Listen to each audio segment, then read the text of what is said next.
에, 자, 오늘은 이제 그 종교개혁 3대 논문에서 이제 그 우리가 이제 그 교회 바벨론 강금 이 부분인데, 오늘 이제 170에 이제 성례에 대해서 이제 우리 들어가는데, 근데 이제 루터의 성례로는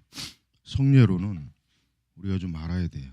그래서 이제 그냥 이 강의가 내가 볼 땐 더 효과적일 거예요. 이 책을 자체를 보고 하면은 어떤 루터의 그 잘못된 그 성례관을 일단 지적을 해야 되고, 그 다음에 이제 근본적으로 로마 카톨릭이 어떠한 그 철학 위에서 이 미사와 이 성례관을 가지고 있는지를 알아야 된단 말이에요. 자, 우선 루터는 뭐예요? 루터는 그러니까 루터의 그 성례관을 가장 간단하게 이제 얘기해 본다면은, 화채설이라고 하는 것은 이렇게 이제 이 떡과 포도주가 뭐야? 이게 말 그대로 예수님의 피와 살이 되는 거예요. 진짜 이 사람들은 어때요? 이게 예수님의 피와 살이라고 생각하는 거예요. 그렇기 때문에 어때요? 로마 천주교는 이게 진짜로 예수님의 피와 살이라고 그들은 가르치고 믿고 있기 때문에 어때요? 이 떡도 어떻게 해요? 떡도 일반 신자들에게만 주고, 이 포도주는 어때요? 신자들에게 안 준단 말이에요. 왜냐하면 이 사람들은 이것 자체를 신성시해, 신성시. 이게 왜? 이게 진짜 예수님의 피와 살이기 때문에 어때요? 함부로 다뤄서는 안 되거든. 그래서 이것도 어때요? 이걸 성체라고 해가지고 보존하잖아요. 그래가지고 때때로 뭐 이 성체 행렬이라고 그래가지고 이 사람들은 이걸 진짜 예수님의 살이라고 믿기 때문에 어때요? 제단 앞에 무릎을 꿇고 이 사람들은 이 성체 이걸 받는단 말이에요. 그 다음에 이 포도주 자체도 어때요? 포도주 자체도 이걸 예수님의 진짜 피로 왜? 신부가 축성을 하는 그 순간에 이게 지금 피가 되고 살이 되는 거예요. 그러니까 이것 자체도 어때요? 예수님의 귀한 피니까 이걸 신자들에게 주기는 위험하다. 이게 자칫하면 이게 흘러서 만약에 이게 땅에 떨어지면 어떻게 하냐. 뭐 이런 식의. 이걸 신부들만 먹잖아요. 신부들만. 그러니까 루터가 지금 여기서도 지적하는 게 뭐냐면, 왜 신자들에게 왜 이게 두 가지를 다 주지 않느냐? 왜 이 두 가지를 다 주지 않느냐? 지금 루터도 이제 이거를 바르게 지적은 했어요. 그러니까 천주교는 우리가 생각하기에 참 이해할 수 없지만은 그 사람들은 이걸 정말 어때요? 만약에 천주교 신자들이나 사제들이 보는 앞에서 만약에 이 떡과 포도주를 우리가 막 발로 짓밟으면 어떻게 될까? 이 사람들이 신성모독이죠. 막 진짜 예수님의 몸과 피를 짓밟는다고 생각할 수밖에 없어요. 그 이유가 뭐냐? 자, 이제 봐요. 처음에 이제 그 성찬의 개념을 우리가 이제 잘 알아야 돼. 그래야 이제 이 사람들이 왜 이러는지 이해가 가. 자, 여기 이제 떡이 있고 여기 이제 포도주가 있어요. 이 안에 이제 포도주가 있단 말이에요. 그러면은 로마 천주교의 신학을 집대성하는 사람 이제 토마스 아퀴나스잖아요. 그리고 중세 시대 이제 우리도 이제 지난 계속 배웠지만은 이제 이 아리스토텔레스의 신학이 철학이 중세 시대 전반적인 이 철학의 주도권을 잡고 있어요. 주도권. 근데 이제 그 토마스 아퀴나스가 이 성찬에 대한 신학을 어떻게 세우냐? 이 토마스 아퀴나스의 철학의 뼈대에다가 그대로 이걸 만드는 거예요. 딱 맞게. 어떻게 하냐? 자, 일단 아리스토텔레스는 어떤 물질이 있으면은 어떤 물질이 있잖아요. 그럼 이 물질을 두 가지로 항상 나눠요. 뭐냐? 하나는 형상과 두 번은 진료. 이 두 가지로 항상 나눈단 말이에요. 그러니까 이게 떡이에요. 이게 떡이란 말이에요. 떡. 그러면은 이 떡 자체가 뭐예요? 하나의 물질이죠. 하나의 물질이란 말이에요. 물질. 그러나 이것이 단순히 물질만을 되는 것이 아니라 뭐예요? 이 물질을 진짜 정말 이 물질을 이 떡이 되게 하는 어때요? 형상. 그거를 이 아리스토텔레스는 꼭 그거를 지금 얘기하는 거예요. 그거를. 그러니까 우리는 그냥 보통 이게 뭐 떡이면 떡이지, 뭐 이게 포도주면 포도주지, 무슨 여기서 뭐 형상과 진료를 구분하느냐 이렇게 했지만, 그러나 아리스토텔레스는 그의 철학에서 이제 고대 그리스가 처음에 뭐야? 뭐 4대 원소니 5대 원소니, 여러분 그 기억하잖아요. 고등학교 때 한번 배웠을 거예요. 이게 이제 아리스토텔레스는 자기 시대 와가지고 그는 그 플라톤이 말한 것과는 틀리게, 플라톤의 그 물질 구성법하고는 틀리게 어때요? 아리스토텔레스는 하나의 물질을 그냥 하나의 물질이 아니라 형상과 진료라고 하는 두 가지의 이분법적인 것으로 이렇게 딱 물질을 나눠서 우리가 보는 이 실체 자체 어떤 것이든지 간에 거기서는 이 두 가지, 하나는 그 물질 자체, 진료, 그 다음에 하나는 형상, 이 두 가지가 항상 공존한다는 거예요. 그러니까 자, 이 떡은 그냥 단순한 떡이 아니에요. 예수님께서 이것을 내 몸이다 그랬잖아요. 그러나 이 아리스토텔레스의 철학에 딱 대입해가지고 이게 뭐예요? 실제로 이 떡이 실제로 어때요? 예수님의 살이 되는 그러한 어때요? 이원적 현상을 여기다 그대로 주입하는 거예요. 그러니까 이 떡이 사실은 뭐예요? 떡이 아니라 실제로 이 떡의 본질은 뭐냐? 예수님의 살이다. 포도주는 뭐예요? 예수님의 피다. 이 형상과 진료를 이렇게 딱 나눠서 이 두 가지가 이 안에서 변화되는 거예요. 그러니까 처음에는 떡이었어요. 그러나 이제 신부가 축성한 이후에 어떻게 해요?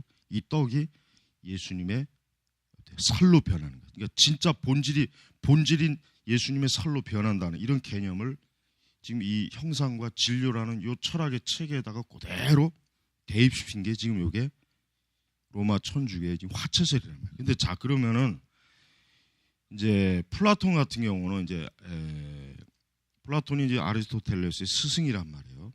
근데 플라톤은 어떻게 됩니까? 플라톤의 물질 개념은 이거예요. 여기 이제 떡이 있으면은 이 떡의 진짜 이 떡을 진짜로 구성하는 떡의 요소는 뭐냐? 어디에 가 있냐? 이데아. 저 하늘에 있다. 하늘에. 그러니까 아리스토텔레스는 그 스승하고 어때요? 개념이 틀린 거예요. 아리스토텔레스는 물질은 이 땅에서 형상과 진료로 이렇게 나누어지면서 결국은 이 물질의 진짜 물질인 어때요?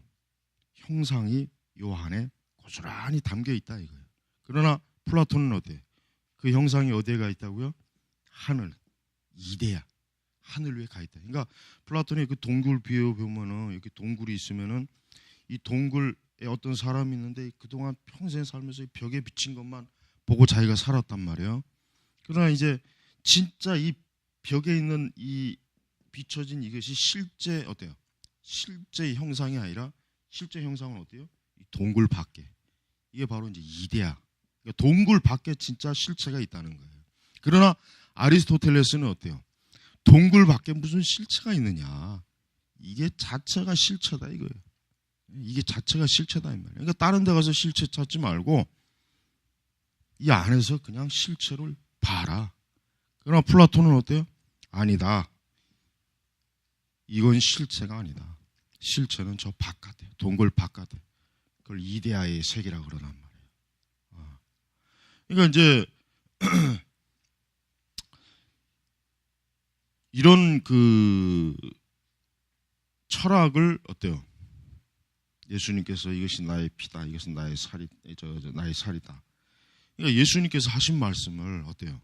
로마 천주교는 철학의 원리로 이 말씀을 해석하고 이걸 체계화시킨 거예요. 이거 잘못된 거죠. 잘못될 수밖에 없어요. 그냥 계속 뭐 얘기하면 나겠지만 그냥 이것을 어때요? 그러니까 이제 칼빈이나 쯔빙글리가 이제 칼빈은 이제 기념설이잖아요. 칼빈은 아니죠. 쯔빙글리는 기념설이에요. 쯔빙글리는 이 떡과 포도주는 그냥 떡과 포도주다. 예수님께서 제자들에게 이 6월절 이 만찬 때 이것을 통해서 뭐예요? 그냥 기념하라.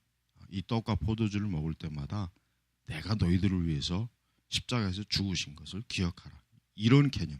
그러니까 쯔빙글리는 철저하게 어때 이거를 그냥 물질적인 것으로는 완전히 이게 딱 끊어버린 거예요.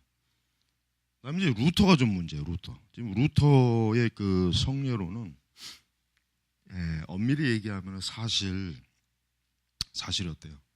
화채설과 거의 틀리는 게 없어요. 그 이유가 뭐냐면 천주교는 이 떡과 포도주가 예수님의 피와 살로 화채 말 그대로 변해서 이게 진짜 예수님과 피와 살이 되지만 루터는 공제설이잖아요. 자, 여기 떡과 포도주가 있어요. 실제로 예수님께서 어때요? 예수님의 피와 살이 여기 공존한다는 거예요. 그러니까 로마 천주교는 어때요? 떡과 포도주가 예수님의 피와 살이에요. 자, 루터는 뭐예요? 루터는 바로 요거예요. 공제설이 바로 요거. 여기 떡이 있어요. 여기 포도주가 있어요. 그 다음에 요건 뭐예요? 예수님의 살이고 예수님의 피야. 이게 다른 게 뭐가 있어요? 사실 똑같은 거거든. 거의 다를 바가 없어. 어떻게 물론 뭐 요거 루터는 하여튼 뭐 그냥 아주 머리에 그냥 아주 그냥 화를 아주 쯔빙글리에게 엄청나게 막 저주를 쏟아붓죠. 루터는 절대 이거다. 그러니까 화채설하고 공제설은 사실은 뭐 그렇게 어떻게 보면은 루터가 더 궤변일 수가 있어요. 엄밀히 얘기하면 차라리 천주교처럼 아예 그냥 이게 그냥 뭐 예수님의 피와 살로 변화되었다. 아예 그냥 이게 더 깔끔하지. 이 떡과 포도주에 예수님의 살과 피가 공존한다. 그래서 이게 뭐예요? 공제설이냐. 이게 어떻게 보면 참 묘해요, 아주. 묘하단 말이에요. 그러나 이제 쯔빙글리 아까 얘기한 것처럼 이걸 순수하게 그냥 물질로만 보는 거예요.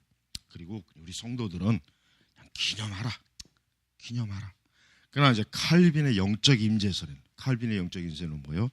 이게 뭐 이 떡과 포도주가 예수님의 피와 살이 되었다고 얘기하지도 않고 어때요?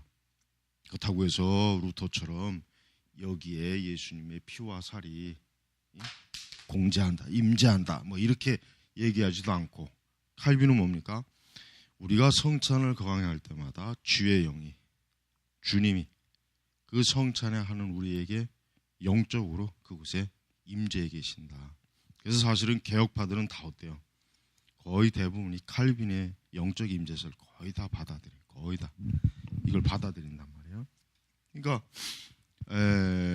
루터 같은 경우는 사실은 뭐냐면 루터는 이 성찬에 대한 개념이 확실히 아직도 뭐예요? 여전히 화채설에 굉장히 미련을 갖고 있는 거예요. 물론 이제 이 루터는 이제 화채설을 강하게 비판해요. 강하게 비판하고 우상 숭배다. 그건 죄다. 그러나 이제 사실 루터 자신도 사실은 별로 이 화채설과 그렇게 멀리 그냥 어떻게 보면 사촌지간이에요. 사촌지간. 그래서 이제 천주교는 어때요? 여러분 천주교가 이 성례 자체가 그러니까 우리가 이제 보통 보면 천주교가 이제 미사를 할 때 그들은 예수님의 그 십자가의 고난의 사역을 계속 반복하는 거란 말이에요. 그래서 성경에는 뭐예요? 단번에 이루어졌다고 이제 단번에. 그러니까 로마 천주교는 이게 진짜 예수님의 피와 살이기 때문에 어때요? 저들이 진짜 성체 성사를 받고 견진 성사를 받고 그럴 때 이들은 이 성체를 받는 것 그 순간에 이 사람들이 어때요? 하나님께로부터 구원에 대한 가능성이 그래서 근거가 있는 거예요. 그들에게는. 왜? 진짜 예수님의 피와 살을 어때요? 예수님의 살을 자기들이 먹으니까 그거 자체로 뭐예요? 자기들이 하나님의 자녀가 되고 의로워지고 그러니까 이런 개념이 들어올 수밖에 없는 거예요. 이런 개념이. 그러니까 사실은 뭐 세례를 통해서 구원받지는 않죠. 그러나 천주교는 이 성찬을 통해서 구원을 받는다는 것도 충분히 가능한 이유가 뭐냐면 어때요? 이것 자체가 예수님의 피와 살이니까. 근데 문제는 뭡니까? 이들은 이 천주교는 이 포도주 자체를 어때요? 이거는 신부들만 이거 취해. 일반 신자들에게는 어때요? 이 포도주는 안 준단 말이에요. 그러니까 이게 자체도 역시 뭐 성경적으로 옳지 못하고 그릇된 거잖아요. 그릇된 거.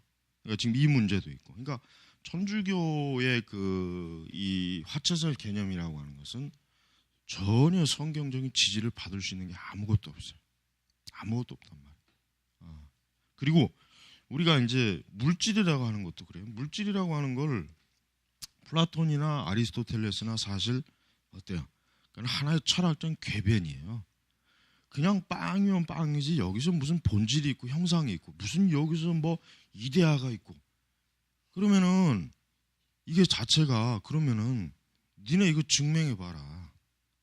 그러니까 여기 지금 두 사람의 그 아리스토텔레스 플라톤이 있으면은 그럼 당신들 지금 말한 거 이거 증명해 봐라. 증명해 봐라. 도대체 뭐가 형상이고 뭐가 진리인지 증명을 해 봐라. 그러니까 이런 철학적인 개념을 가지고 천주교는 이 화채설을 어때요? 지금도 어때요? 이걸 주장하고 있는. 그러니까 천주교 신자들은 어때요? 굉장히 무지한 거예요. 신부들 자신들도 무지한 것이고 천주교 신학 자체가 어때요?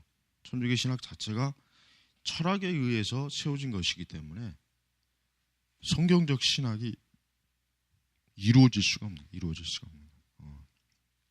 그래서 이제 그 뭐 몇 년 전 그 뭐 루터 교단하고 뭐 이제 천주교하고 이제 그 뭐라 그 연합 뭐 조인을 했죠. 근데 이제 항상 이제 천주교와 이제 그 연합할 때 문제가 되는 게 지금 이 성례론이에요. 성례론. 왜냐하면 자 봐요. 이 성례론이라는 것 자체가 뭡니까? 어쨌든 어떤 식으로든 결판이 나야 돼. 안 그래? 이게 화채설이든 임재설이든 기념설이든 뭐 영적 임재설 뭐든 간에 결판이 나야 된다고. 그러니까 천주교하고 연합할 때 뭐냐 이게. 그러니까 이 성례에 대해서 뚜렷한 어떤 하나의 의견이 도출이 돼야 되는데 이게 도출이 될 것 같습니까? 도출이 안 되죠. 어떤 식으로 도출이 돼? 천주교는 이게 예수님의 피와 살이라고 그러고 개신교는 어쨌든 루터를 따르던 쯔빙글리든 칼빈이든 뭐든 간에 이걸 어떻게 이걸 두 개를 어떻게 조화시키지? 무슨 방법으로 어때요? 조화시킬 방법이 없어요. 방법이. 그러니까 그 천주교와 연합운동할 때 어떤 이런 신학적인 부분은 사실 좀 자꾸 미뤄둬요. 이거를 뭐 지금 당장 우리가 하지 말자. 이거는 좀 미뤄두자. 더 연구하자. 더 이제 그런 식으로 이제 그 좀 이렇게 좀 뭐라 그럴까? 좀 그냥 은근슬쩍 그냥 넘어가려고 하는 그런 요소들이 그래서 있는 거란 말이에요. 그러니까 우리가 이 천주교의 이 화채설 같은 경우는 어때요? 화채설 같은 경우는 성경적 근거가 전혀 없어요. 그런데 이제 우리 다만 이제 쯔빙글리의 기념설과 그러니까 루터의 그 공제설도 전혀 성경적 근거가 전혀 없어요. 그러니까 쯔빙글리와 칼빈이 어떻게 보면 어때요? 가장 예수님께서 하신 그 말씀에 거의 근접한 거의 참 그러니까 둘 중에 이제 하나예요. 둘 중에 하나. 그러니까 이제 개혁교회는 내가 생각하기엔 그래. 개혁교회는 쯔빙글리나 뭐 칼빈이나 뭐 둘 중에 어느 하나를 그냥 선택해가지고 성례를 해도 나는 무방하다고 생각해요. 거의. 그러나 이제 주류 이제 개혁주의는 거의 다 이제 칼빈의 영적 임재설을 다 지지해죠. 그러니까 우리가 이제 성례와 성찬을 할 때, 그러니까 우리가 이제 그 성찬식을 할 때 그 떡과 포도주가 우리가 시행할 때 예수님께서 그 자리에 어때요? 영적으로 임재해 계신다. 그러니까 칼빈은 쉽게 얘기하면은 이 떡과 포도주에 하고 거리를 두는, 그러니까 객관적인 어때요? 객관적인 성례의 효력을 얘기한 거예요. 칼빈은 객관적인. 그러니까 이 떡과 포도주 자체는 전혀 건들질 않아요. 칼빈. 그러니까 칼빈도 뭐 이게 뭐다 이런 쓸데없는 그 이론을 세우는 게 아니라 그냥 우리가 이 떡과 포도주를 마실 때마다 어때요? 그 믿는 하나님의 백성들의 교회에 하나님이 임재해 계시니까 우리는 그 임재를 통해서 영적인 유익을 얻고 영적인 어때요? 하나님의 은혜를 얻는다. 이렇게 어때요? 칼빈은 받아들여라. 이게 유익한 것이다. 거기에 반해서 이제 찌빙글리 같은 경우는 그것 자체도, 그러니까 찌빙글리는 이 떡과 포도주의 이게 어떤 성찬할 때 일체 뭐 무슨 영적이니 뭐니 이따위 그저 뭐 또 이것조차도 찌빙글리는 어때요? 위험하다고 생각한 거예요. 잘못해서 미신적으로 흐를 수도 있다. 그래서 어때요? 아예 그냥 딱 배겨갖고 기념이다. 기념. 우리가 이 성찬을 시행할 때 그냥 예수님께서 우리를 위해서 죽으셨다는 걸 우리는 기념하는 거다. 그 기념을 통해서 우리는 감사하고 하나님께서 이루신 구속의 은혜에 대해서 기뻐하라. 그러니까 찌빙글리 같은 경우는 사실 어떻게 보면 그래서 내가 이제 나는 이제 찌빙글리가 더 내가 볼 때는 성찬의 개념에 더 예수님께서 하신 그 말씀에 더 그 바울이나 더 부합하지 않는가. 왜냐하면 바울도 그렇지만은 바울 자신이 예수님께서 자 우리가 지난번에 이제 성찬할 때 그랬지만 우리 성경에 바울 자신이 예수님이 여기서 뭐 주께서 영적으로 임재하신다 이런 얘기를 안 했거든요. 그냥 바울 자신도 어때요? 그냥 단순히 예수님의 피와 살의 그 기념. 바울이 그 쓸데없이 거기다가 여기 예를 들면 뭐 어쨌든 화채설이든 특히 저 루터와 같이 영적 임재설이든 뭐든 간에 거기다 대고 이건 영적으로 주님이 임재하는 것이다.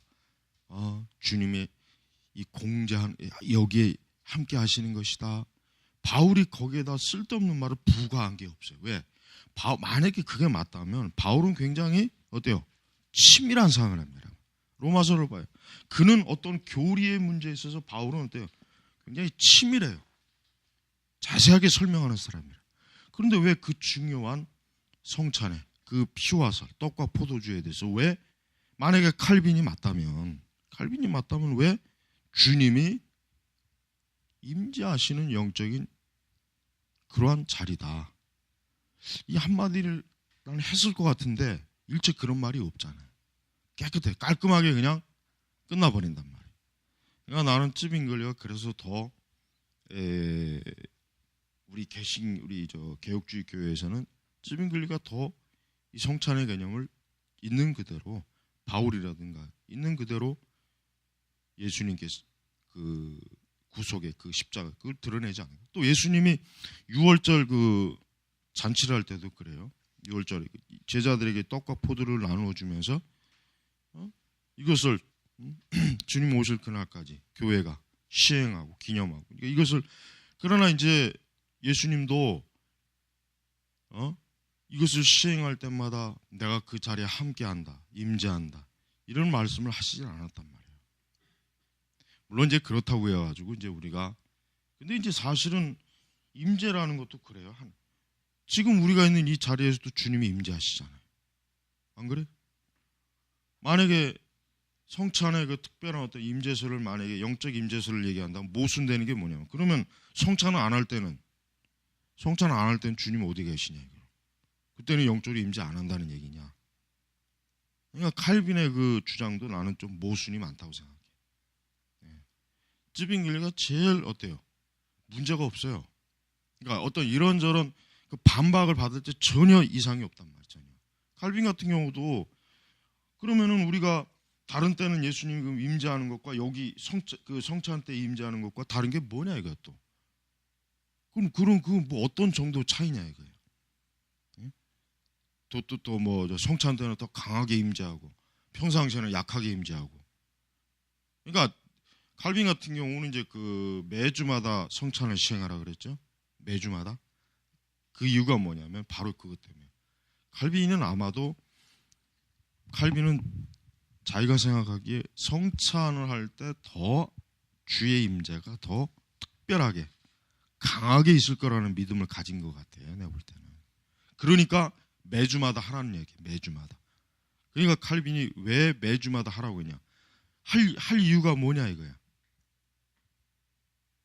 주께서 임재하시니까 영적으로. 그러니까 칼빈에게서 자꾸 그런 주장을 하게 된 거란 말이에요. 근데 지금 뭐 우리 한국교회 보면은 뭐 장로교단들은 다 이제 칼빈의 영적 임재설을 받아들여요. 다. 개혁주의교회도 다 그래요. 아마 이제 나보고 또 뭐 쯔빙글리의 기념서를 받아들인다 하면 또 이 칼빈주의라고 뭐 어쩌고 저쩌고 또 아마 또 그런 또 쓰잘데없는 얘기할 거예요. 그러면은 이 부분에 있어서 내가 지금까지 얘기한 것처럼 어때요? 루터 자신의 주장은 이거는 내가 볼 땐 제일 궤변이에요. 아예 그냥 사기를 치려면 천주교처럼 완전히 사기를 쳐버리든가. 이거는 사기꾼이라고 하는 오해를 받기 쉬우니까 은근히 그냥 뭔가 살짝 나는 사기꾼이 아니다라고 이렇게 꼭 비춰놓은 것 같은 의미 같아요. 루터는 이거는 전 영 경고하지가 못해요. 예. 아니 떡과 포도주에 거기 또 주의 살과 피가 같이 붙어 있으면 그 뭐 어떻게 하자는 거야 이거 도대체. 뭘 어떻게 하자는 거야 이게. 그러니까 아예 그냥 쭈빙글처럼 기념하라. 그게 제일 좋잖아요. 우리가 이 떡과 포도주를 먹을 때 그래 주님께서 이것을 기념하라고 하셨지. 주께서 십자가에서 죽으셨지. 그것을 우리가 어때요? 마음속으로, 우리 영적으로, 또 우리 지성으로 이걸 우리 기념하는 거예요. 그렇다고 해서 뭐 기념한다고 해서 영적인 은혜가 없겠습니까? 그것도 아니란 말이에요. 그러나 이제 칼빈의 영적 임재설도 굉장히 영적으로 임재한다는 것 자체가 뭐예요? 당연히 영적으로 임재하죠. 당연히 하겠지, 당연히. 그러나 성찬을 안 할 때도 주님은 임재하셔요. 안 할 때도 주님이 임재하신단 말이에요. 그러니까 특별히 그거를 굳이 영적 임재설이라고 말할 필요가 없지 그냥 쯔빙글리처럼 얘기하는 게 제일 좋단 말이에요. 그러니까 이 칼빈은 이제 그 쯔빙글리와 루터의 논쟁을 잘 알거든요. 왜냐하면 그 종교 개혁이 이제 나중에 자꾸 분열이 되니까 제일 큰 문제가 루터와 쯔빙글리 사이란 말이에요. 그래서 이제 이 두 사람이 이제 이런 부분에 대해서 이제 논쟁을 하지만 합의를 못 보고 결국 이것 때문에 깨져요, 사실은. 그러니까 칼빈이 이제 그걸 잘 아니까 칼빈은 그들보다 한 세대 후의 사람이잖아요. 그러니까 그 종교 교육자들의 그 선배들이 그것 때문에 그냥 분열이 되고 하나가 되지 못한 거예요. 칼빈이 아마 이제 그게 제일 마음에 쓰였던 거예요. 그러니까 이제 칼빈으로서는 어때요? 이 개혁 세력들을 하나로 묶기 위해서 이 성찬 때문에 결국은 저렇게 하나가 되지 못하고 갈라지니까 이거를 하나로 연합해 보려고 하는 그런 생각을 가지고 어때요? 그런 생각을 가지고 내가 볼 때는 영적 임재설을 이거를 이런 신학적 이론을 만드는 거예요. 틀림이 없습니다. 이거 아니면은 다른 이유가 없어요. 그래서 나 같은 경우는 하여튼 이제 쯔빙글리의 기념설 이게 제일 좋아요. 나는 이게 제일 맞다고 생각해. 그러나 이제 뭐 칼빈의 임재설을 받아들인다고 해가지고 뭐 그거를 아니다 그렇게는 얘기를 안 해요. 저도 뭐 그거는 얘기를 안 하는데 어쨌든 나는 개혁주의는 이 둘 중에 하나를 그냥 뭐 자기가 나는 이게 더 낫겠다 여기면 그렇게 여기고 그렇게 해도 나는 무방해요. 그러니까 그 부분에 대해서 뭐 이거 아니면 안 된다 이건 아니. 그러나 루터의 공제설은 안 돼. 그다음에 화채설은 더더욱이 안 되죠.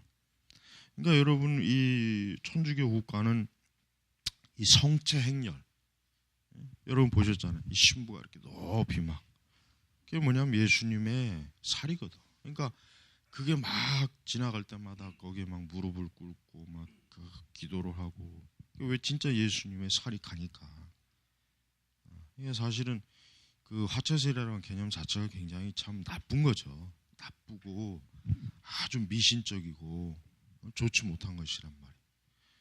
그러니까 이제 미사의 문제도 그래요. 미사의 문제도 이미 예수님께서 십자가에서 죽으시고 그 다음에 3일 만에 부활하셔서 부활의 몸을 입고 제자들과 만나고 또 그 부활의 몸으로 결국 승천하셨어요. 그런데 미사는 뭡니까? 계속해서 예수님을 죽이고 또 죽이는 그런 행위가 이게 미사란 말이에요. 그러니까 반복하는 거예요. 그걸 통해서 천주교 신자들은 자기들이 하나님의 은혜를 입고 있다고 얘기거든요.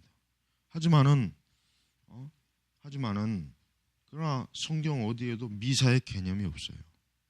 우리가 이제 뭐 예배학도 배우지만은 성경 어디에도 미사의 개념이 조금이라도 보이는 그 흔적이 없다 이거예요. 차라리 어떻게 보면 미사라고 하는 개념은 구약에 있는 제사의 개념과 거의 어떻게 보면 흡사해요. 구약의 제사의 개념은 뭐예요?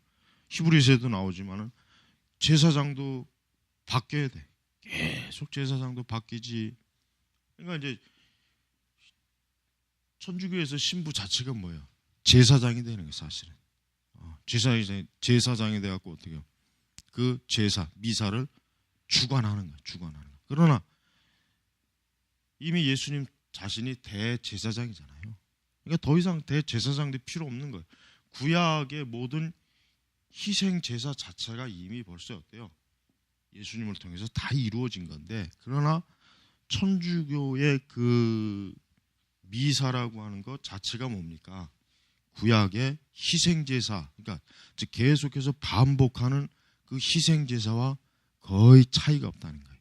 그러니까 이거는 뭐냐면 결국은 그리스도의 그 십자가의 구속, 그러니까 그것도 단회적으로 이루어진 것을 어때요? 부정하는 거예요, 철저하게 부정하는. 그러니까 이런 문제가 있기 때문에 우리는 천주교에 대해서 어때요? 천주교의 미사나 그들이 그 하는 모든 더군다나 이제 성례도 우리는 이제 성찬과 세례지만 그들은 거기에다 5가지를 더 붙이잖아요. 5가지.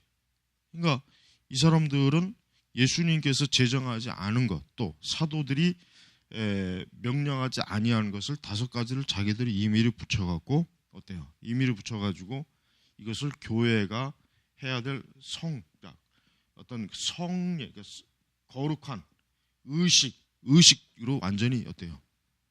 완전히 이 사람들은 이거를 딱 체계화시킨 거란 말이에요. 그래서 우리가 이 천주교의 이 신학을 천주교 신학은 사실 뭐 이것뿐만 아니라 천주교는 뭐 그들이 그 행하는 모든 것에 자기들 나름대로 철저하게 어떤 뭐 신학적 의미를 붙이고 있는데, 문제는 이와 같은 것들이 뭡니까? 우리 개신교 종교교육자들은 이런 것들을 어때요? 철저하게 거부했단 말이에요. 사실 루터도 화채설에 대해서 굉장히 강하게 비난했거든요. 화채설 자체를 굉장히 마귀적이고 이거는 아주 대단히 적그리스도적이면서 이거는 미신적인 것이다. 어떻게 이 떡과 포도주가 신부가 축성하는 그 순간에 어떻게 이게 예수님의 피와 살이 되느냐? 이거에 대한 어때요? 성경적 근거가 뭐냐? 없다 이거죠, 없다. 전혀. 그러니까 우리는 루터가 이제 이런 부분에 대해서 의의를 제기한 게 참 감사하긴 하지만, 그러나 루터 자신도 어떤 공제설로 결국은 뭐 1+1 떡과 포도주에다가 그냥 더 보탠 이런 사실은 현상을 결국 그냥 고스란히 드러내는, 이게 자체도 이것도 역시 어때요? 별로 그렇게. 그러니까 천주교에서는 루터의 그 화채설 비판을 전혀 뭐 말도 안 된다는 식으로 얘기하거든요. 왜냐하면 자기들하고 별로 다를 게 없으니까. 별로 다를 게 없다 이게. 그러니까 칼빈 그래서 이제 쯔빙글리 같은 경우도 쯔빙글리도 천주교 사제잖아요, 원래. 사제 출신이란 말. 그러니까 잘 알거든. 루터도 마찬가지고. 그러니까 루터의 그러니까 천주교의 이 화채설을 이거를 깨버리려면은 완전히 부정을 해야지. 이거를 뭐 영적인 임재니 뭐 공재니 이렇게 해가지고는 이 화채설 자칫하면은 여전히 어때요? 거기에 매여 있으니까, 자칫하면 거기에 매여 있을 수밖에 없으니까. 그래서 쯔빙글리는 완전히 딱 단절을 시킨 거예요. 쯔빙글리가 이런 면에서는 내가 볼 때는 제일 이 종교개혁자들 중에 제일 뛰어나다는 생각이 들어요. 아주 단호하거든. 그러니까 쯔빙글리가 굉장히 단호한 면이 있어요. 어떤 문제를 다룰 때 쯔빙글리는 이렇게 막 그 루터처럼 질질 끄는 이런 면이 없어요. 또 이제 칼빈처럼 너무 정교하게 파악에다가 결국은 또 좀 이렇게 뭔가 좀 시원치 않다 이런 느낌이 사실은 없어요, 쯔빙글리. 그러니까 그러나 이제 쯔빙글리는 좀 더 신학을 좀 이렇게 뭐 칼빈처럼 막 체계화시키지 못했죠. 너무 좀 일찍 죽고 했기 때문에 이제 그런 건 없는데, 우리가 이제 오늘 이제 여기 이 교회 바벨론 강금이라고 하는 것이 그거죠. 결국은 그리스도께서 주신 이 거룩한 이 성례를 로마 카톨릭이 가져갔다 이거예요. 강도처럼 가져가서 저들이 어때요? 변질시켜 버려가지고 어때요? 교회가 참된 성례를 하는데 방해가 되겠다. 이거 방해가. 그래서 이제 교회 바벨론 강금이라고 하는 이 제목을 가지고 자세하게 이제 글을 썼지만, 전반적으로 핵심 포인트는 이제 지금 요거 말한 이거고, 그 다음에 이제 하나하나 이제 또 짚어보면 알게 될 겁니다. 그리고 이제 이제 우리 칼빈주의에서는 이제 어떤 성례나 세례 자체가 그 자체로 어떤 효력을 발휘한다고 여기면 안 돼요. 그러니까 카톨릭은 이것 자체를 굉장히 효력을 발휘한다고 여긴단 말이에요. 그러니까 굉장히 이게 중요하죠, 그들로서는. 그러나 어때요? 칼빈도 그렇지만 그 자체가 효력. 그러니까 여러분 이제 간혹가다 난 이해를 할 수 없는 게 칼빈주의를 비판하는 그 세대주의자들의 글을 보면은 칼빈주의가 뭐 세례를 통해서 구원받는다 그런 걸 가르친다는 글을 보고 도대체가 누가 그런 그 가르침을 했냐. 그러니까 이 사람들이 보면은 저것도 구분 못 하더라고. 하이퍼 칼비니즘하고 칼빈주의를 구분을 못 하더라고 보니까. 그러니까 무조건 하이퍼 칼비니즘으로 다 몰아붙이는 거야. 무조건.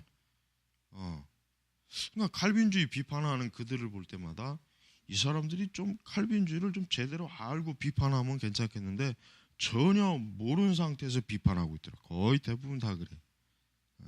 여러분 누가 성례를 통해서 어떻게 구원받습니까? 세례 받는다고 해서 구원받는다고 누가 가르치냐고요. 누가 안 가르쳐요. 역사적으로 어떤 그 칼빈주의나 개혁주의 신학자가 누가 이렇게 가르치냐고. 없어요. 이거는 천주교에서 해당되는 것이. 어떻게 그 성례한다고 해서 구원받고 세례 받는다고 해서 구원받고 그거를 누가 가르치냐고. 절대 가르치는 사람이 없어요. 그러나 그렇게 이론적으로는 가르치지 않지만 그러나 그렇게 의도적으로 뭔가 조장하기는 해요. 근데 가만히 이렇게 이제 보면은 뭔가 이제 교회에서 이제 그동안 이제 가만히 이제 뭐 나도 이제 어릴 때부터 교회를 다녔으니까 또 사역을 하면서 보니까 왠지 모르게 이 성례와 세례를 받으면 마치 어떤 그걸 통해서 이제 정말 뭐 구원을 받는 이렇게 말은 안 하지만 꼭 그런 것 같은 그 의도를 주는 것 같은 생각이 내가 많이 들더라고. 그러니까 이 성례나 세례를 받는 신자들이 마치 그걸 통해서 굉장히 무슨 어떤 하나님의 구원을 받고 뭐 막 이런 생각을 다들 하고 있는 것 같아. 다들. 그러니까 이런 부분에서 좀 목회자들이 정확하게 알려줘야 되거든요. 근데 내가 이제까지 부교육제 사역한 교회에서 어느 교회에서도 이런 화채설이니 뭐 공제설이니 기념설이니 영적인 이거에 대해서 가르쳐주는 교회가 한 군데도 없어요. 목회자들이 그 담임 목사님들이 교인들한테 이거를 뚜렷하게 가르쳐주질 않았어요. 그러니까 그 사람들은 아무것도 모르는 거예요. 근데 사실 어떻게 보면 아무것도 모르고 하는 게 제일 좋은 것 같아요. 왜냐하면 또 그런 것도 있어요. 왜냐하면 자, 우리가 이제 그 신학의 개념이라는 거, 이거는 지금 전반적인 신학에 다 해당되는 거예요. 자, 봐요. 신학이라고 하는 것은 처음부터 생겨난 건 아니에요. 사실 물론 이제 바울 서신 자체가 신학이죠. 바울이 자기가 받은 계시지만 바울이 어떤 그 하나님의 그 구약의 그 가르침을 신약의 구속사의 관점으로 정리한 거란 말이에요. 그런데 이제 후대의 교회는 어때요? 그 신약 성경을 토대로 어때요? 신학을 만드는 거란 말이에요. 만드는 거. 그러니까 처음에 사실 그러니까 제자들 자신이 유월절 만찬에서 제자들 자신이 그 예수님으로부터 떡과 포도주를 받으면서 그들 머릿속에 이게 공제설이냐 화채설이냐 임제설, 제자들 머릿속에 그런 건 전혀 없었다고요. 그냥 뭐요, 주님이 주시니까 받아 먹은 거예요. 그리고 적어도 사도들이 있을 동안에는 그게 통했어요. 그러나 이제 사도들이 다 이제 하나님 나라에 가고 교회가 이제 역사를 열으면서 어떻게 이젠 이런 하나하나의 개념에 뭔가 더 정교하게 의미를 붙이지 않으면 안 돼. 왜? 이단들이 자꾸 나오니까. 그러니까 그 시대에 벌써 이미 화채설이란 말도 없었고 개념도 없었지만 벌써 이미 그 시대에 뭐예요? 어떤 일부 사람들이 이건 진짜 예수님의 피와 살이다. 예수님의 피와 살로 알고 받아 처먹어라, 뭐 받아 먹어라. 이런 거짓 교사들이 있었던 거예요. 분명히 있었단 말이에요. 분명히 그러니까 어떤 신학적인 개념이라고 하는 게 여러분 그 역사 신학을 이제 꼭 나중에 이제 우리가 배워야 되겠지만은 역사 신학을 배우면 알겠지만 신학의 개념이라고 하는 게 처음부터 딱 제대로 정립이 된 게 아니에요. 기독론조차도 여러분 봐요. 우리는 도저히 이해가 안 가지만 기독론조차도 처음에 초기에 예수님이 진짜 하나님의 아들이냐 아니냐, 그분이 인성과 신성, 이 문제를 가지고 초대 그 속사도 시대 이후에 초기 얼마나 이게 논쟁이 심했습니까? 굉장히 바로 그러한 논쟁을 통해서 어때요? 신학의 개념이 어때요? 하나 형성이 되는 거예요. 하나하나. 그러니까 이 성찬 신학도 마찬가지예요. 성찬 신학도 사실 초기의 그 초대 교회 교인들에게는 하나도 어려운 것도 아니고 복잡한 것도 아니지만, 그러나 후대에 가면 갈수록 이거를 좀 더 명료할 필요가 있어. 왜? 그렇게 안 하면은 이단들이 또 와가지고, 그러니까 그렇게 안 하면은 이상한 얘기를 하는 사람들이 많을 거 아니에요. 이렇게 지금 신학이 지금 거의 완벽하게 다 세워져 있는 마당에도 저 뭐 구원판이 무슨 뭐 이만이니 뭐 이런 이단들이 속속들이 들어오잖아요. 구원파 자체도 그래요. 여러분, 우리가 생각하기에는, 내가 생각해도 그래. 아니, 난 구원판 도대체가 이해가 안 가는 이단이에요. 왜? 아니, 어떻게 예수님 믿고 나서 그 이후에 그냥 만사 오케이냐 이거예요. 뭐 죄를 져도 뭐 어쩌고 저쩌고. 그러니까 나는 이게 자체가 너무 단순하고 어떻게 이런 걸 믿을까? 예? 그럼 믿잖아요. 그래도 믿잖아요. 수십만 명이 이걸 믿고 있잖아요. 그래도. 어? 그러니까 우리 여기 초림도 있지만은 내가 볼 땐 구원파는 너무 무식해.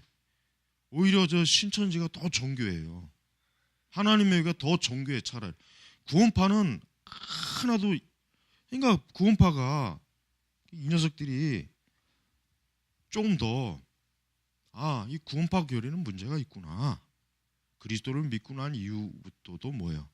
우리가 회개하고 우리가 하나님 나라에 들어가기까지 힘써 우리 자신의 죄를 회개하고 하나님 나라를 위해서 힘써 싸우고 성화되고 또 하나님의 말씀을 더 체계적으로 교리적으로 바르게 알고, 그들이 이것만 받아들이면 정통이란 말이에요. 그리고 삼위일체 부분도 그렇고 이것만 받아들이면 되는 거예요. 그러나 이제 저 유병원이나 저놈들은 문제가 또 커. 왜? 저놈들은 이 종교와 사업을 꼭 연결시켜. 이단의 특징이 뭐냐? 이 종교와 사업을 꼭 연결시켜서 자기의 추종자들을 그 사업체에 다 투입시켜갖고 어때요? 결속력을 강하게 하는 거. 돈도 벌면서 세력도 강하게 하고 일거양득이죠. 이단의 특색이 벌써 뭐냐? 전혀 성경에 근거하지 않는 종교 활동을 하고 있어요. 저들은 사업 자체도 신앙생활이란 말이에요. 그들은 구원파에 속한 기업에 가서 일하는 것도 신앙생활이라고. 그것도. 그러니까 우리가 이 신학의 개념을 성도들에게도 잘 심어줘야 되는 거예요. 그게 바로 교리 공부. 교리 공부가 다른 게 아니에요. 신학의 개념을. 그러니까 아까도 얘기했지만은 내가 이제 매번마다 항상 이 성찬식 할 때도 이 개념을 설명을 하는 이유가 뭐냐면 이런 걸 제대로 알고 있어야 무엇이 옳고 그러냐. 성찬에도 여러 우리 이제 개혁주의 안에도 개신교 안에도 여러 관점이 있구나. 이런 걸 좀 알고 있어야 이 사람들도 성례를 성찬을 받을 때 또 뭐 세례를 받을 때 이런 부분에 대해서 저들이 이해하고 이거를 바르게 깨닫지. 이런 거 아예 모르고 그냥 오늘 성찬식 하는 날이구나. 오늘 세례 받는 날이구나. 전부 다 이런단 말이에요. 내가 이제까지 간 교회가 다 이랬어요. 이건 뭐 우리 한국 교회가 다 이렇다는 얘기예요. 이제 물론 이제 그 뭐 큰 교회 가면은 이제 뭐 새신자 반이라 해가지고 뭐 한 5주, 7주, 뭐 8주 뭐 이렇게 이제 새신자들이 이제 그런 데서는 좀 가리키겠지. 혹 이제 내가 뭐 정확하게 과정을 보지 못했지만 그런 데서 혹 이제 가르칠 수는 있겠죠. 그런 데서. 그러나 이런 개념들을 어때요? 모든 교인들이 철저하게 숙지하고 있어야 되는 거예요. 그래야 이것뿐이 아니라 다른 모든 것도 다 마찬가지예요. 다른 것도 다 마찬가지. 그래서 우리가 이제 교리가 이끄는 삶이나 뭐 다른 걸 하면서 이런 신학적인 개념을 어쨌든 성도들에게 간략하게 또 핵심적인 걸 가르쳐주는 이유가 뭐냐면 그런 걸 배우지 않으면은 어때요? 그래서 구원파가 생기는 거고, 그래서 신천지도 생기는 거고, 그래서 하나님의 교회도 생기는 거고 다 그런 거란 말이에요. 그래서 우리가 루터의 우리가 이제 이 책의 주장을 물론 우리가 한번 전체적으로 읽어봐야 되겠지만 문제는 일단은 루터 자신도 공제설을 주장하기 때문에 이거를 받아들이기는 어렵다 이거예요. 적어도 이거는 우리가 받아들일 수 없다. 우리는 칼빈의 영적 임재설이나 아니면 찌빙글리의 기념설을 받아들여서 우리가 성례를 하는 게 성찬을 하는 게 낫다. 이게 더 성경에 근거하고 부합된 것이고 로마 천주교는 뭐야? 토마스 아퀴나스가 이것을 그가 이제 천주교 신학을 체계화시키는 과정에서 그가 아리스토텔레스의 철학적 개념을 받아들여서 형상과 진료라고 하는 이 물질의 구분을 고스란히 어때요? 예수님의 피와 살과 떡과 포도주에 그대로 대입시켜서 오늘도 저 사람들은 어때요? 이게 진짜 미사 때 신부가 신부가 하나님께 기도하면서 축복기도 하고 그들이 그렇게 기원하는 그 순간에 이게 그러니까 화채서 변화해서 어때요? 신자들에게 어때요? 예수님의 살을 주고 그리고 이건 예수님의 피와 살이기 때문에 어때요? 함부로 다루면 안 되니까 포도주는 너희가 먹다가 또 흘리면 어떻게 하냐? 또 이런 그러니까 이 사람들은 이걸 진짜 그 예수님의 그 피와 살이기 때문에 이게 조금이라도 손상이 가면 안 돼. 그러면 예수님의 피와 살을 손상하는 거라고 그들은 믿고 있는 거니까. 그들의 그 믿음은 굉장히 진지한 믿음. 우리가 볼 때는 미신이죠. 그건 당연히 미신이고 그건 잘못된 거예요. 어떻게 떡과 포도주가 이게 이게 어떻게 살이 되고 피가 되냔 말이에요. 이게 말이 안 되지. 이건 어떤 근거로 해서도 말이 안 된단 말이에요. 그러나 그들은 이게 믿어요.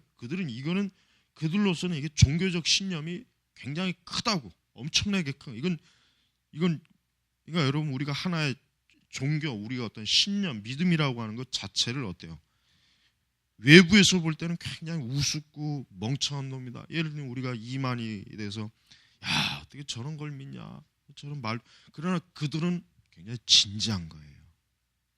그러니까 우리가 이제 이게 있어요. 우리가 이제 그런 이단자들을 대할 때 사실은 우리가 진지하게 대해줘야 돼. 일단 왜? 그들 자신이 진지하게 믿고 있기 때문에.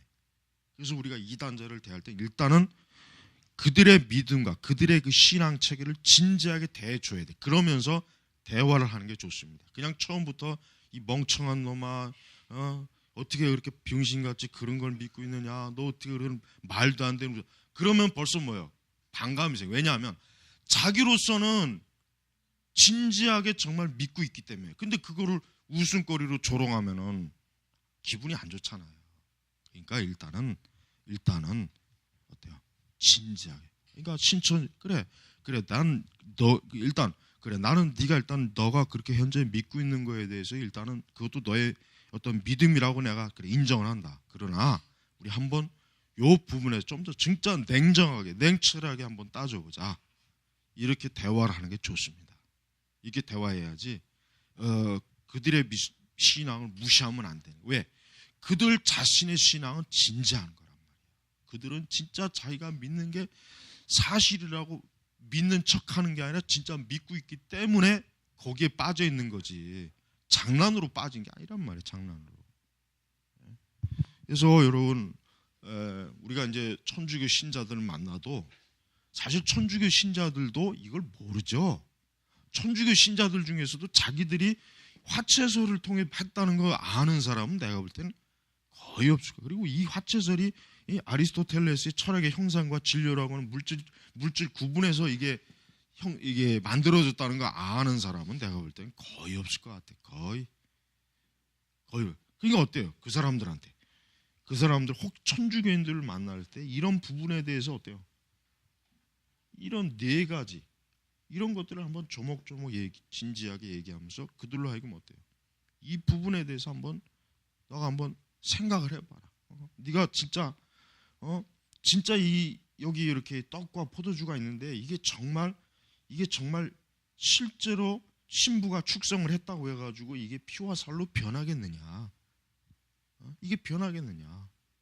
그러면 너는 지금 예수님의 피와 살을 뜯어먹는 사람인데 그럼 이게 성경에서 이게 맞는 거냐?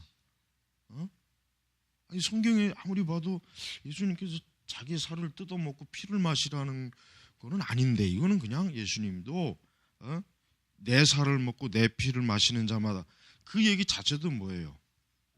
그거는 진짜 예수님의 살과 피를 먹으라는 얘기 아니라 결국 그리스도를 믿음으로 영접하는 사람, 예수님의 십자가의 구원 사역을 받아들이는 사람은 영생이 있고 구원이 있다는 얘기지. 아무러면 예수님께서 그러면 예수님께서 오병이할 때 한 것처럼 피와 살을 뜯어 주면 될 거 아니냐? 왜 그렇게 안 하고 왜 그렇게 안 했을까? 전능하신 하나님인데. 그러니까 우리가 이 화채서리 같은 경우도 이렇게 이 천주교 신자들한테 내가 볼 때 이렇게 설명하면 그들도 처음에는 뭐 안 받아들이겠지 당연히 오랫동안 거기에. 그러나 이런 것들을 그들이 들을 때마다 어떻게 되겠어요? 아마 나중에라도 이제 생각을 해볼 수 있을 것 같아요. 나중에. 그래서 우리가 루터의 이런 공제설은 우리는 거부해야 됩니다. 물론 루터가 종교개혁에 참 뛰어난 참 선구자이지만 그러나 이 교회 바벨론 강금에 있는 그 공제설의 개념은 우리가 일단 제거하고 그다음에 이제 그 외 여러 비판적 관점을 우리가 좀 살펴보면은 이제 유익이 될 거예요. 이제 또 그 당시에 이제 이런 성체 천주교 성체교리의 그 부당함, 그 잘못됨을 이해할 수 있을 것 같아요. 자, 좀 쉬고. 거의 뭐 그냥 1시간 가까이 했네. 174페이지 쪽으로 그냥 넘어갈까요? 전반적으로 거기 보면 루터가 이제 아까 내가 제시한 거 있죠. 그러므로 만일 모든 사람이 다 잔을 마셔 하고 또 그 말씀이 사제들에게만 말해진 것으로 이해할 수 없다면 평신도들이 잔을 원할 때 그 잔을 그들에게 허락하지 않는 것은 확실히 불경건한 행위동이다. 비록 하늘에서 내려온 천사가 그렇게 행한다고 할지라도 그러하다. 왜냐하면 저들은 두 가지 요소의 분배가 교회의 결정에 맡겨졌다고 말할 때 아무 의의도 없이 이런 주장을 하며 아무 권위도 없이 이것을 내세우기 때문이다. 자, 가톨릭은요 평신도들에게 잔을 주지 않는 이유가 왜 그러냐면은 교회가 허락하지 않았다. 그러니까 로마 카톨릭은 가장 그 상위 최상의 뭐가 있습니까? 교회가 있어요. 그 누굴 얘기하면 교황청. 그러니까 저들은 아무리 뭐 그 교회 개혁에 대해서 교회 어떤 내부의 신학적 실천적 문제를 아무리 떠들어야 돼도 이거 한마디면 끝나요. 교회가 허락한 것이 아니다. 교회가 인정한 것이 아니다. 이러면 그냥 그거로 논쟁이 끝나버려요. 만약에 교회에다 이의를 제기하면 어떻게 돼요? 그럼 파문이 되는 거야. 그래서 이제 그 천주교 신학자 중에 뭐 한스 킹이라든가 이런 뭐 그러니까 아주 그 천주교에 내에서 뭐 가장 뭐 좀 권위 있는 신학자도 파문 당했잖아요. 천주교 그 교회를 비판한다고 해서 교황권 비판한다고 해가지고. 그러니까 천주교는 교회가 최상위에서 모든 결정. 그러니까 이것도 지금 얘기하는 게 뭐예요? 왜 평신도들에게 잔을 주지 않냐? 그 교회가 그렇게 결정했다. 그거로 끝난다. 근데 이제 루터는 그게 무슨 권위냐 이거. 그게 뭔데 그런 권위를 그렇게 내세우느냐? 하고 지금 루터는 의의를 제기하는 거예요. 그러니까 항상 교회의 권위로 신자들에게 마땅히 가야 할 어때요? 신자들이 마땅히 가야 할 것도 가지 않고 신자들이 누려야 할 권리도 누리지 못하고 이게 다 교회가 결정하는 것에 대해서 지금 루터는 굉장히 좀 분노하고 있는 거죠. 그래서 이제 175페이지 그러잖아요. 저들은 왜 내 앞에서 교회의 권위와 교황의 능력을 과시하는가? 그렇죠. 이런 것들은 하나님의 말씀과 진리의 증언을 무효로 만들지 못한다. 무효로 만들지 못한다. 자, 그러므로 더 나아가서 만일 교회가 평신도들에게 한 가지 요소인 포도주를 빼앗을 수 있다면 역시 다른 한 가지 요소인 떡도 빼앗을 수 있다는 결과가 된다. 그렇죠.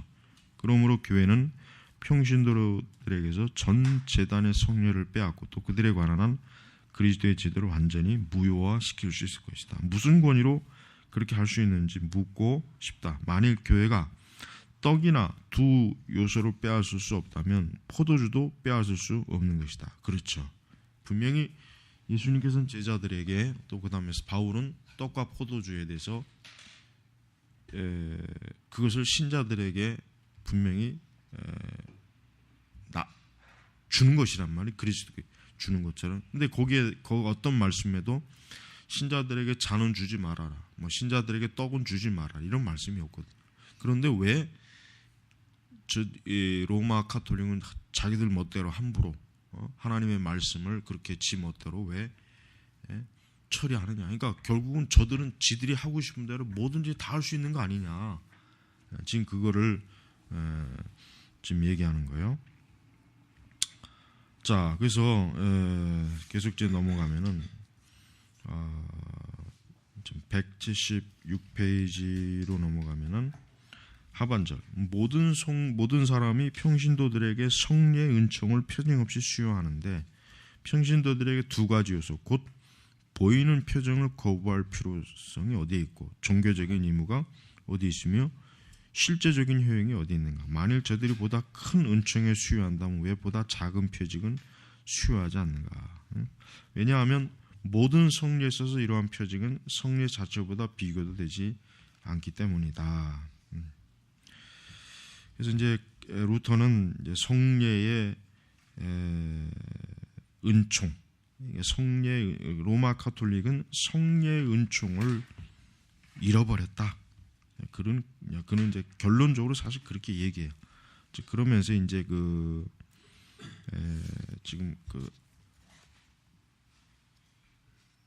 저 182쪽에 가면 이제 본격적으로 뭐가 나오냐면은 자, 첫 번째, 그다음에 첫 번째 간금, 그다음에 두 번째 간금.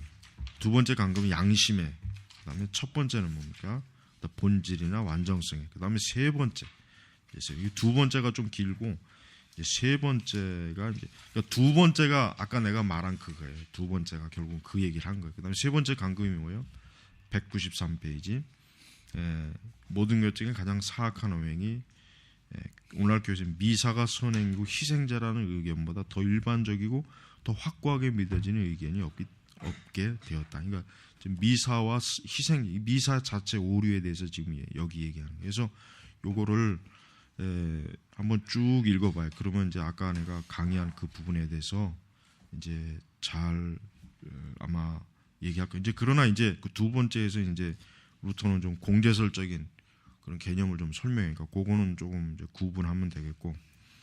그래서 191페이지 하반절에 뭐라 그랬습니까? 루터가 성령은 아리스토텔레스보다 더 위대하시다.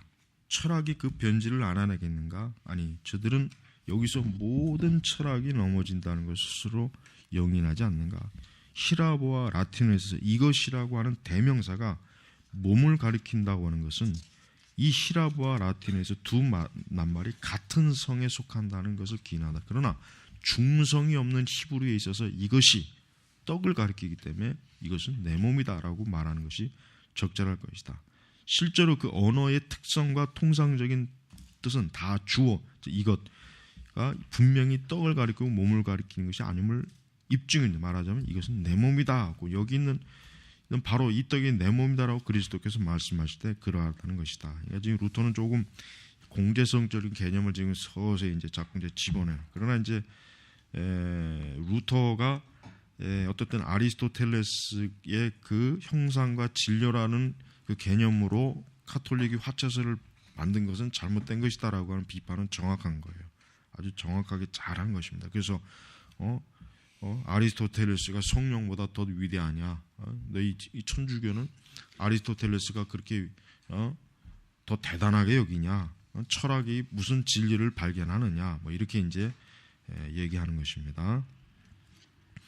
자, 그래서 이제 세 번째 강금, 그래서 이제 미사 이게 그 이제 천주교는 이제 미사가 전자 천주교를 떠받치고 있는 가장 중요한 아주 그냥 핵심입니다. 핵심. 자, 그래서 이제 194페이지 첫 번째 보면은 이 성리에 대한 참되고 자유로운 지식을 안전하고 잘 얻기 위하여 인간들의 열심과 신심에 의하 그 본래의 단순한 제도에 첨가된 것을 일절 제거하는데 각별히 유의하지 않으면 안 된다. 곧 뭐예요? 예복, 장식품, 찬송가, 기도, 오르간, 촛불 그리고 모든 외적인 허물 같은 것. 그래서 여러분 우리 옛날에 내가 전도사실 뭐 이런 게 있었던 것 같아. 내 기억에 지금 갑자기 생각나는 게 뭐냐면 세례를 받을 때 무릎을 꿇게 하더라고. 그 내가 그때도 아주 신학을 보고 이제 내가 그때 1학년 때인가 2학년 때인가 그래서 나 그때도 왜 무릎을 꿇고 하네 그 생각을 그때는 그냥 그 생각했는데 여러분 성례나 성찬을 할 때 무릎을 꿇게 하면 안 돼요. 근데 어떤 교회는 세례를 할 때 무릎을 꿇게 하더라고. 근데 그건 아니야. 그 무릎을 꿇게 하면 안 돼. 왜냐하면 우리가 영국 교회에서 보면 알지만 이 무릎 꿇는 거 하나 때문에 얼마나 이게 말 피 터지게 지금 논쟁을 하고 칼빈도 성찬할 때 성례할 때 무릎 꿇지 말아라. 그건 우상숭배다 그랬는데 근데 개신교 교회 보면은 이게 개념이 없는 거야. 목사들이 신학적인 개념이 없으니까 세례를 받을 때도 무릎을 꿇게 받으라고. 그래서 나는 아니 왜 세례를 줄 때 무릎을 꿇게 할까? 그거는 잘못된 거거든. 절대 그 세례식 할 때 무릎 꿇게 하면 절대 안 돼. 성찬할 때는 뭐 두말할 것도 없고. 근데 하여튼 예전에 하여튼 어떤 한 교회에서 그렇게 했어. 지금도 아마 그렇게 하는 무의식적으로 그렇게 하는 교회가 있을 것 같아. 내가 볼 때. 그러니까 절대 그 세례식 할 때 세례자에게 무릎을 꿇어라 하면 안 돼. 이렇게 서서. 그다음에 목회자가 좀 더 높은 위치에서 이렇게 그러니까 세례를 주면 되는 것이지. 그래서 종교개혁자들이 특히 미사 시간에 무릎을 꿇는 걸 아주 혐오했어요. 왜? 우상숭배로 봤거든. 그 다음에 아까 얘기했지만은 그들이 그 빵을 먹을 때 어때? 무릎을 꿇고 먹거든요. 무릎을 꿇고. 그러니까 그 자체가 뭡니까? 왜냐하면 왜 무릎을 꿇냐면은 예수님의 몸을 먹는데 어떻게 감히 일어서서 먹느냐? 이건 아주 그냥 불경건한 거다. 이건 무례한 거다. 그러니까 아주 잘못된 거죠. 그래서 우리가 지금 여기 보면은 자 지금 그 루터가 이제 예배 그러니까 저들의 그 외적 허식들 예복, 장식품, 찬송가, 기도, 올간, 촛불 막 이런 것들 다 뭐예요? 없는 것이 예수님께서 제정하신 것도 아니고 말씀에도 없다. 그러니까 이런 거는 버려라. 그래서 지금 195쪽으로 넘어가면 사도도 역시 고린도전서 11장 23, 22에서 이 말씀을 전하며 더 충분히 해석한다. 우리는 진리를 거부하는 사람들의 사악한 가르침에 대해 이제까지 밀려다닌 것처럼 모든 가르침의 풍조와 더불어 밀려다니지 않으려면 이 말씀 위에 근거를 두어야 한다. 그러니까 예수님 자신이 뭐라 그랬습니까? 여기에 받아 먹으라. 이것은 너희를 위하여 주는 내 몸이다. 그리고 또 잔을 가지사 감사하신 후에 제자들에게 주시며 말씀하시기를 너희가 마시라. 이 잔은 너희와 많은 사람들이 죄 사함을 위해 흘리는 내 피로 세운 언약이다. 나를 기념하여 이것을 행하라. 그러니까 기념하여. 예수님께서 지금 이게 진짜 내 몸이니까 이것을 먹고 마시는 자마다 뭐 죄 사함을 받으리라 이렇게 말씀한 게 아니란 말이에요. 그러니까 바울도 고린도전서 11장 23절에 그대로 더 붙이질 않았어요. 바울이 거기다 추가로 이것을 행할 때 영적인 임자가 있을 것이라는 이런 말도 안 했어요. 그러니까 바울도 감히 예수님께서 하신 말씀에다 감히 한마디도 덧붙인 게 없단 말이야.